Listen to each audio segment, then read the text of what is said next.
विद्यार्थियों नमस्कार। आशा करता हूँ कि आप लोग बहुत अच्छे होंगे। मैं हूँ शैलेंद्र कुमार। ज्ञान मंजरी में आपका स्वागत है। विद्यार्थियों, हम लोग हमेशा सोचते हैं कि बड़े होकर डॉक्टर बनेंगे, इंजीनियर बनेंगे, वकील बनेंगे, आदि आदि आदि। जो भी हम सोचते हैं वो तभी बन सकते हैं जब हम बड़े होंगे।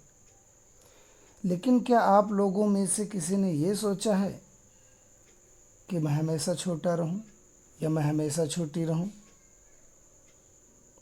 शायद आप लोगों ने ऐसा नहीं सोचा होगा। अगर सोचा है तो हमें बताइएगा। आज हम बात करेंगे कि हम छोटे क्यों रहें, या अगर किसी की इच्छा है कि मैं हमेशा छोटी हूँ, मैं सबसे छोटी हूँ, तो कोई ऐसा क्यों सोचता होगा? सुमित्रानंदन पंत जी की कविता है, मैं सबसे छोटी हूँ।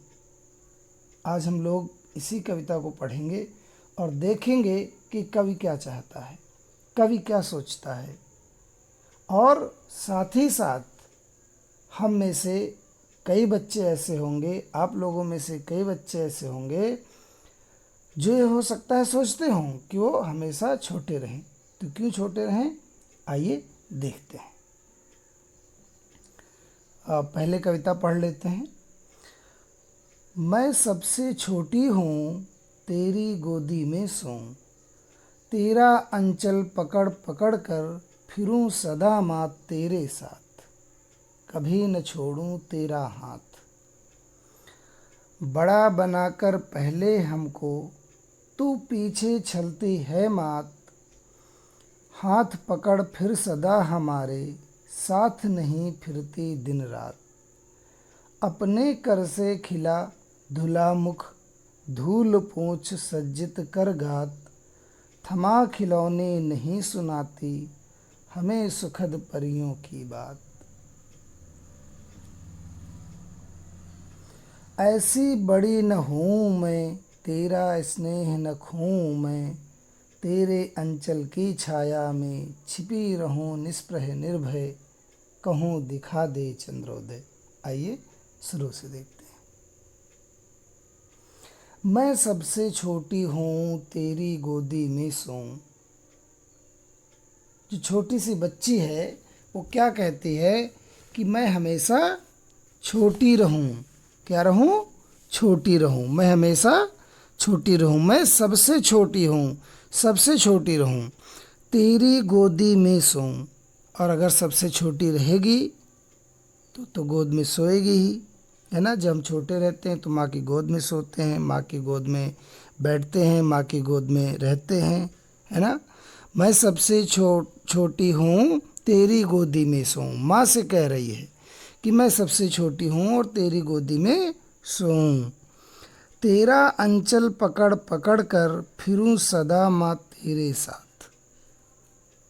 और क्या करूं कि तेरा आंचल पकड़ पकड़ करके सदा मैं घूमूं, सदा मैं फिरूं इधर से उधर, तेरे साथ कभी न छोड़ूं तेरा हाथ, और मैं कभी भी तेरा हाथ ना छोड़ूं। मैं ऐसा सोचती हूँ कि मैं सबसे छोटी रहूं और तेरी गोदी में सोऊं, तेरा आंचल पकड़ पकड़ कर सदा फिरूं, अर्थात सदा घूमूं तेरे साथ, और कभी भी तेरा हाथ ना छोड़ूं। देखिए, जब हम छोटे होंगे तभी हम ऐसा कर सकते हैं। अगर हम बड़े हो जाएंगे तो क्या हम गोदी में सो सकते हैं? नहीं सो सकते। और ना ही माँ का आंचल पकड़कर इधर उधर घूम सकते हैं। और माँ का हाथ पकड़ करके भी हम तभी चल सकते हैं जब हम छोटे होते हैं। जब हम बड़े हो जाते हैं तो फिर तो हम अपने हाथ पैर के हो जाते हैं, है ना। अपने हाथों पैरों के पर चलते हैं। छोटे होंगे तब भी चल लेंगे, लेकिन माँ का आंचल पकड़ करके माँ की गोदी में सोना, ये सब नहीं हो पाएगा, है ना। तो चलिए आगे देखते हैं कि वो और क्या क्या सोचती है बच्ची। बड़ा बनाकर पहले हमको तू पीछे चलती है मात, हाथ पकड़ फिर सदा हमारे साथ नहीं फिरती दिन रात। पहले तो हमें बड़ा बना देती है और फिर हमें धोखा देती है, छलती है, धोखा देती है। छलना मतलब धोखा देना। तो बड़ा बनाकर पहले हमको तू पीछे छलती है मात। पहले मुझे बड़ा बना देती है और फिर हमको धोखा देती है। और कैसे धोखा देती है? हाथ पकड़ फिर सदा हमारे साथ नहीं फिरती दिन रात। मेरा हाथ पकड़ करके हमेशा मेरे साथ नहीं चलती। फिरती चलना, चलना फिरना होता है, तो वही फिरना शब्द आया, फिरती यानी घूमती या चलना, चलती। तो मुझे बड़ा बना देती है और फिर मेरा हाथ पकड़कर मेरे साथ तू नहीं चलती। अपने कर से खिला धुला मुख, धूल पोंछ सज्जित कर गात। और अपने हाथों से, कर मीन्स हाथ, कर लिखा है ना, तो अपने कर से खिला धुला मुख, धूल पोंछ सज्जित करगात। अपने हाथों से खिला, अपने हाथों से फिर मुझे खिला करके खाना इत्यादि खिलाती है। और धुला मुख, और मुंह धुलवा करके धूल पोंछ, और धूल पोंछ देती है। सज्जित करगात, सज्जित सजा देती है ना, सजाना संवारना। करगात, गात मीन्स शरीर, हमारे शरीर को सजा देती है, संवार देती है। थमा खिलौने नहीं सुनाती हमें सुखद परियों की बात। और क्या क्या नहीं करती? हमारे हाथों में खिलौने थमाकर मुझे परियों की सुखद बात, सुख देने वाली बातें, परियों की बातें जो मुझे अच्छी लगती हैं वो हमें नहीं सुनाती। तो बड़ा बना करके बड़ा बना देती है एक तो हमें, और उसके बाद फिर हमें सज्जित करगात जो है सजा संवार, ना तो मेरे शरीर को सजाती संवारती है और ना तो अपने हाथों से हमें खिलाती पिलाती है, ना हमारा मुख धुलती है और ना ही हमें खिलौने थमाती है, खिलौने देती है, और ना ही हमें परियों की बातें ही सुनाती है। आगे देखते हैं।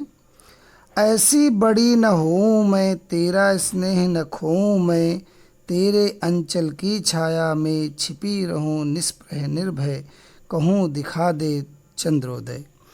ऐसी बड़ी न हो मैं, ऐसी भी बड़ी ना हो जाऊं मैं, तेरा स्नेह न खोऊं मैं, तेरा प्रेम भी मैं ना खोऊं, तेरा प्रेम ना खोऊं। तेरे अंचल की छाया में छिपी रहूं निष्प्रह निर्भय, कहूँ दिखा दे चंद्रोदय। हे माँ, मैं हमेशा छोटी रहूं और बिना किसी लोभ लालच के, बिना किसी डर के तेरी गोद में छिपी रहूं, तेरे आंचल की छाया में छिपी रहूं, और कहूं कि मुझे चंद्रोदय दिखा दे। चंद्रोदय, चंद्र का उदय है ना, चंद्रोदय का मतलब चंद्र का उदय, जब चंद्रमा निकलता है। छोटे बच्चे होते कहते मुझे चंदा मामा दिखा दो, है ना, चंद्रमा दिखा दो, चंदा मामा दिखा दो। तो वही बात यहाँ पर वो छोटी सी बच्ची कहती है। तो आइए एक बार फिर से शुरू से देखते हैं। मैं सबसे छोटी हूँ, तेरी गोदी में सोऊं, तेरा अंचल पकड़ पकड़ कर फिरूं सदा माँ, तेरे साथ कभी न छोड़ूं तेरा हाथ। मैं छोटी बनी रहूं और तेरी गोदी में सोऊं और तेरा आंचल पकड़कर हमेशा तेरे साथ घूमूं फिरूं और कभी भी तेरा हाथ ना छोड़ूं। बड़ा बनाकर पहले हमको तू पीछे चलती है मात, हाथ पकड़ फिर सदा हमारे साथ नहीं फिरती दिन रात। मुझे बड़ा बना करके फिर तू मुझे धोखा देती है, हे माँ, तू मुझे फिर धोखा देती है, और फिर हमारा हाथ पकड़ करके, मेरा हाथ पकड़ करके तू सदा मेरे साथ नहीं चलती, और ना ही अपने कर से खिला धुला मुख, धूल पोछ सज्जित कर गात। थमा खिलौने नहीं सुनाती हमें सुखद परियों की बात, और ना ही फिर अपने हाथों से मुझे खिलाती पिलाती है, और ना ही मेरा मुख धुलती है, ना ही धूल पोंछती है, और ना ही हमारे शरीर को सजाती संवारती है, ना ही हमें खिलौने देती है, और ना ही हमें परियों की बातें सुनाती है जो हमें अच्छी लगती हैं, जो हमें सुख देती हैं, तो परियों की बातें भी हमें नहीं सुनाती। इस प्रकार तू हमें बड़ा बना करके हमको धोखा देती है। और मैं यही चाहती हूँ कि ऐसी बड़ी ना हूँ मैं, ऐसी बड़ी, कैसी बड़ी, जैसी बड़ी अभी बताया था कि बड़ी हो करके ना तो माँ सदा हमारे साथ रहती है, ना ही हमें खिलौने देती है, ना हमें खिलाती पिलाती है। तो ऐसा बड़ा होने से क्या फ़ायदा है ना? तो ऐसा बड़ा होने से कोई फ़ायदा नहीं, इसीलिए मैं छोटी रहूं और तेरा स्नेह मैं कभी भी ना खोऊं। मैं कभी बड़ी ना हूं, कभी भी तेरा स्नेह ना खोऊं, तेरा प्यार ना खोऊं, और तेरी आंचल की छाया में छिप करके या छिपी रहूं, और निष्प्रह, बिना किसी लोभ लालच के, बिना किसी डर के, निर्भय हो करके, और मैं कहूं कि माँ मुझे चांद दिखा दे। तो ये कविता थी। तो बच्चों, मैं समझता हूँ कि आपको बहुत अच्छे से समझ में आई होगी कविता। अब एक बात बताइए मुझे कि आप लोगों में से क्या अभी भी सारे लोग बड़े होना चाहते हैं? क्या लगता है आपको? मुझे बताइएगा कि क्या इस कविता को पढ़ने के बाद भी आप बड़े होना चाहते हैं, या फिर आप पहले से ही सोचते थे कि मैं छोटा रहूं या छोटी रहूं, और अब सोच रहे हैं कि चलिए कविता पढ़ने के बाद भी आप यही सोच रहे हैं कि मैं छोटा रहूं। तो जैसा भी सोचते हैं आप मुझे बताइएगा, है ना? वैसे अगर आप मुझसे पूछें तो मैं भी ये कहूँगा कि मैं छोटा रहूं और माँ का प्यार पाऊं, लेकिन मैं तो बड़ा हो गया हूँ, है ना? लेकिन वास्तव में हमें हमेशा छोटा ही रह करके कैसे क्या करेंगे भाई? अगर आज माँ मेरे साथ है, माँ मुझे खिलाती पिलाती है ना, हर सुख सुविधा देती है, तो बड़े हो करके हम भी अपनी माँ की सेवा करें, है ना? और माँ की सुख सुविधाओं का ध्यान रखें। और बड़े नहीं होंगे तो फिर तो माँ के साथ ही हमें फिरना पड़ेगा, हमेशा माँ का आंचल पकड़ करके घूमना पड़ेगा, है ना? और बड़े हो जाएंगे तो माँ अगर हमारी और बड़ी हो जाएगी तो उसकी सेवा कर सकते हैं, उसकी सुख सुविधाओं का ध्यान रख सकते हैं। तो चलिए, आप कैसा सोचते हैं आप मुझे बताइएगा, और ज़रूर बताइएगा। मिलते हैं अगले पाठ में, तब तक के लिए जय हिंद, जय भारत। आप लोगों को धन्यवाद।